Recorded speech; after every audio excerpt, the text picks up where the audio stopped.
Lalaki pinagsasaksak sa loob ng isang computer shop sa Tondo, Maynila, patay. Detalye ng balita mula kay Boy Gonzales sa RH29. Boy, good morning. Good morning, Kuya Angel. Patay ang isang 46 anyos na lalaki matapos saksakin sa loob ng isang computer shop sa Tondo, Maynila. Ayon sa Manila Police District, Habago Police Station 1, naganap ang insidente sa GK Compound, Barangay 105 habang naglalaro sa computer ang biktimang kinilalang si Elias John.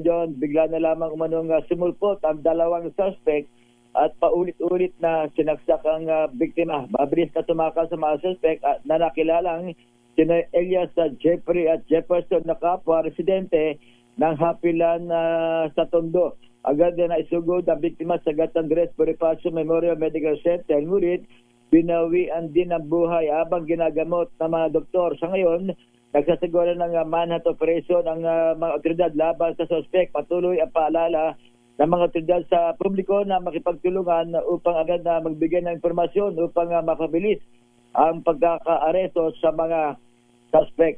Ito si Boy Gonzales para sa Arizona sa Pilipinas, una sa Pilipino. Maraming salamat, Boy.